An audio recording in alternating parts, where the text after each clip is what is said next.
What if I told you that one of the actors in Goodfellas was secretly living a double life as both a cop and a criminal? And that this wasn't discovered until 15 years after the movie came out, or that Joe Pesci's most famous scene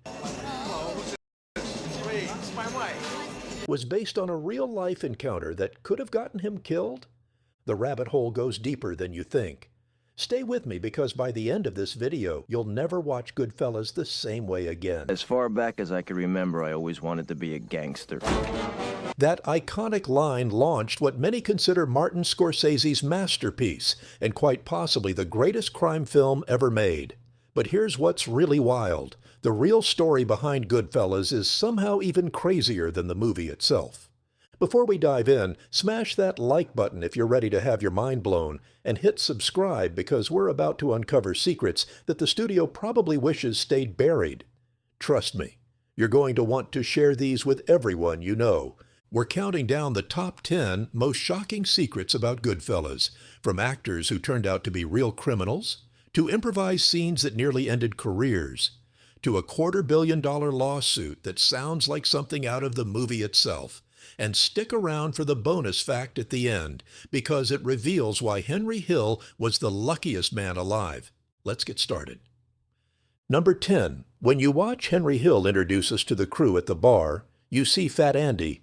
Just another wise guy in the background, right? Wrong. Dead wrong. The man playing Fat Andy was Louis Ippolito, and at the time of filming, he was living the ultimate double life. By day, he was an NYPD detective sworn to uphold the law. By night, well, let's just say the apple didn't fall far from the tree. His father, uncle, and cousin were all connected to the mob.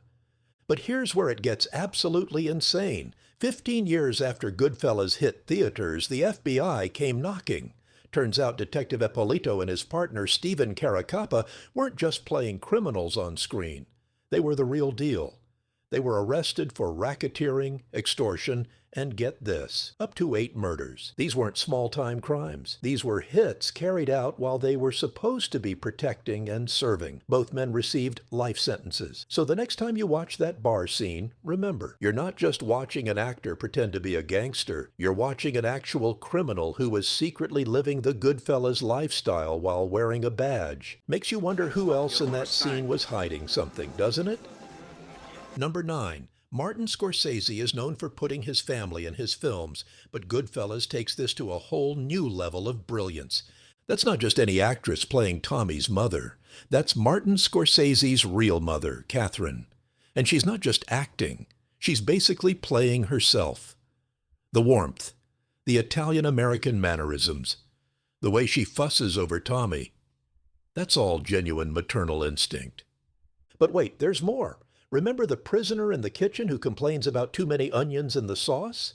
That's Charlie Scorsese, Martin's father. And apparently the man had some strong opinions about Italian cooking, both on and off camera. This wasn't just nepotism. Scorsese was injecting authentic Italian-American family dynamics into every frame. When you watch these scenes, you're not just seeing actors playing parts. You're seeing a real family bringing their actual culture and relationships to the screen. It's meta filmmaking at its finest, and most people completely miss it. Number 8. This one sounds like a joke, but I promise you it's real. In 2014, actor Frank Sivero, who played the ill-fated Frankie Carbone, filed a $250 million lawsuit against The Simpsons. His claim? That the cartoon had stolen his likeness and mannerisms to create a Springfield mobster named Louie, who works for Fat Tony's crew. And here's the kicker. Sivero says this happened because he was living next door to Simpsons writers in Sherman Oaks back in 1989, before Goodfellas was even released. Picture this. You're a struggling actor. You finally get your big break in what becomes one of the greatest movies ever made. And then years later, you're watching cartoons with your kids, and suddenly you see yourself as a cartoon gangster, making money for someone else. Sivero claimed the writers were literally watching him through the window, studying his mannerisms, and then turning him into intellectual property without his permission. The lawsuit was eventually dismissed, but can you imagine the audacity? going after one of the biggest franchises in television history for $250 million because they allegedly cartoonized your mob character. Whether you think it's genius or insane, you have to admire the man's conviction. Number 7. This one will make you rewatch the movie with completely different eyes. Show Uncle Paulie visiting scene. Remember the scene where Uncle Paulie visits Henry's family and there's that shy little girl who won't give him a kiss? Most people assume it's just good casting, finding a kid who naturally looks uncomfortable around the intimidating Paul Sorvino. But that shy reaction? It's not acting. That little girl is the real-life daughter of Harvey Keitel and Lorraine Bracco. She's literally watching her actual parents act alongside this massive, imposing figure, and her genuine childhood nervousness is what we're seeing on screen. This is filmmaking genius, using real family dynamics to create authentic moments that no amount of direction or acting coaching could replicate. The discomfort is real. The family chemistry is real. And that's what makes Goodfellas feel so authentic compared to other crime films. Number 6. This revelation completely changes how you'll watch one of the movie's most crucial scenes.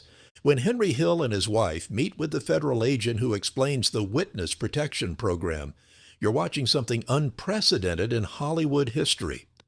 That's not an actor playing a federal agent. That's U.S. Attorney Edward McDonald playing himself. This man had the actual conversation with the real Henry Hill. He lived through the real negotiations, the real threats, the real life or death decisions. And when Scorsese was location scouting McDonald's office as a potential filming location, McDonald volunteered to recreate his own role. Think about the layers here. McDonald is essentially performing his own life, recreating conversations that determined whether a man lived or died in the exact office where those conversations originally took place. It's documentary filmmaking disguised as narrative cinema. The authenticity you feel in that scene? It's because you're watching reality being performed by the person who lived it. No wonder it feels so convincing. It's not acting. It's remembering. Number 5. Brace yourself for this one because the numbers are staggering. The F word appears 296 times in Goodfellas. That's an average of twice per minute for the entire film. To put that in perspective, you literally cannot go 30 seconds without hearing it. And here's the kicker, about half of those come from Joe Pesci's Tommy DeVito. The man was a walking profanity machine, and it was absolutely perfect for the character. But here's the human side of this story. After Joe Pesci's mother watched the finished film, she had only one question for her son. "I liked it, but did you have to swear so much?"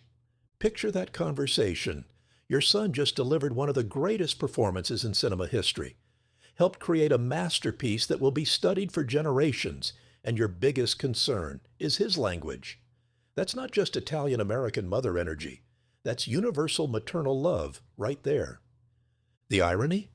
All that profanity made Tommy DeVito feel more real, more dangerous, more unpredictable. Sometimes art requires crossing lines that make your mother uncomfortable. Number 4. This is the story behind one of the most iconic scenes in cinema history, and it's absolutely terrifying.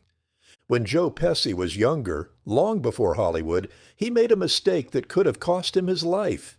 He told a real mobster that he was funny.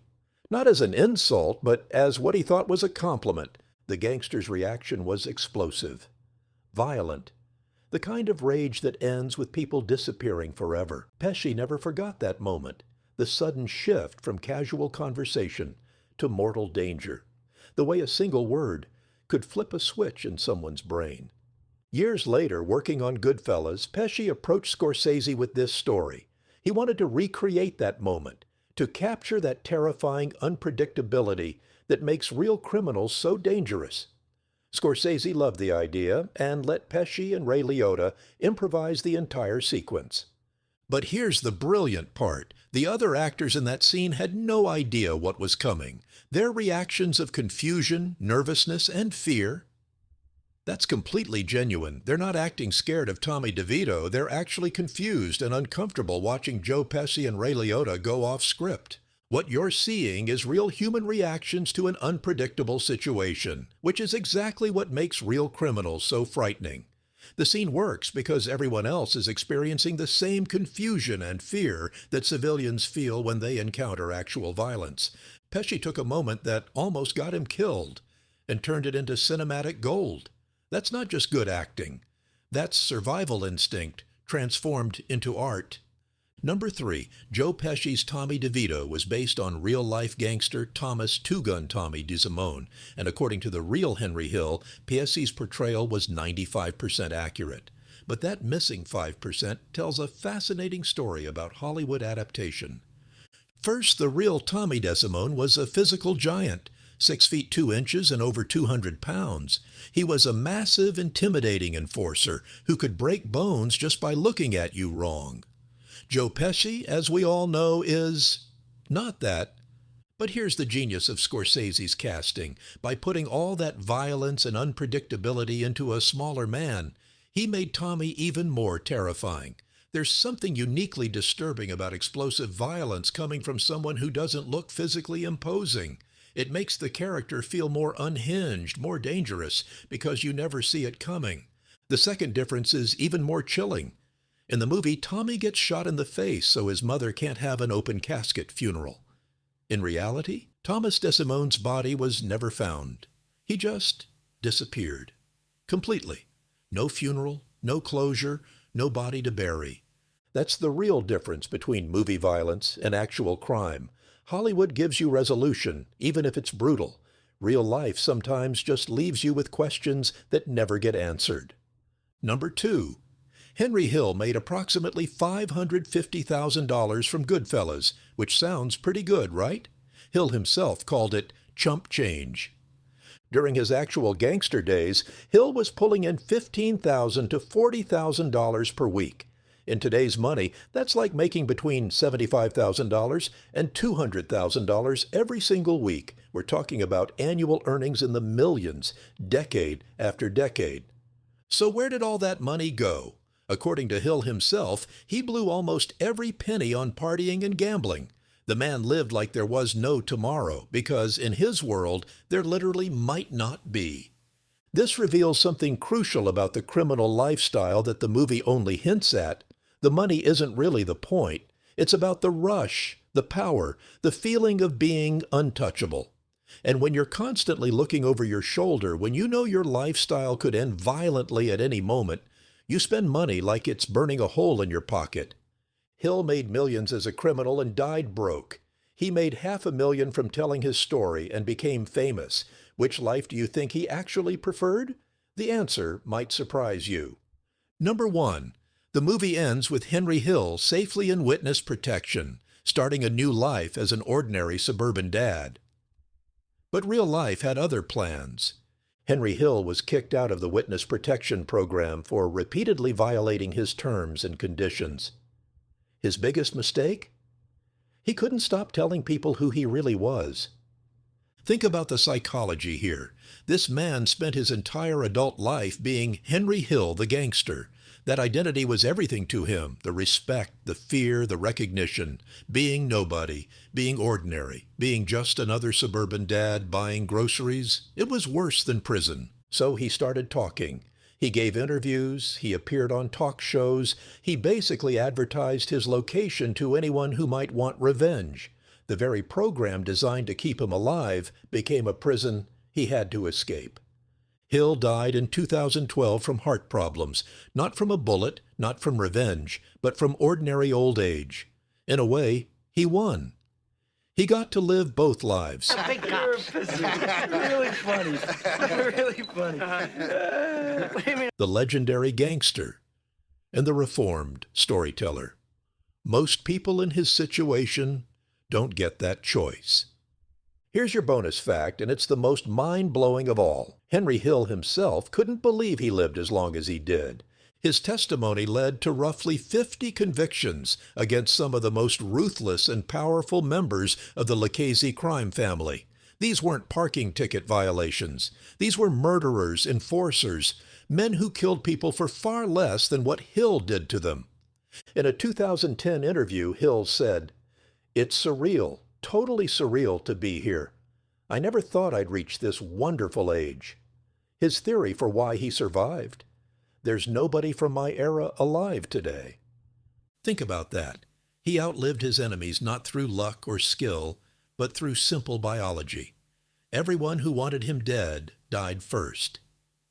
Natural selection in the criminal world isn't about the fittest surviving. It's about the smartest knowing when to run. Henry Hill didn't just break the code of silence. He broke the ultimate rule of criminal life. He survived to tell about it. And that's what makes Goodfellas more than just a great movie. It's a time capsule of a world that literally doesn't exist anymore. Most of the real people in this story are dead. The lifestyle is gone. The old neighborhood connections that made their criminal empire possible have been broken by gentrification, technology, and federal prosecutions. When you watch Goodfellas now, you're not just watching a crime movie, you're watching the last testimony of a vanished world, told by the only man who lived to tell about it. If this blew your mind, smash that like button and subscribe for more deep dives into the hidden stories behind your favorite films. What other movie secrets do you want us to investigate? Let us know in the comments below. And remember, in the world of Goodfellas, everyone has secrets. Even the people making the movie. Thanks for watching, and we'll see you in the next one.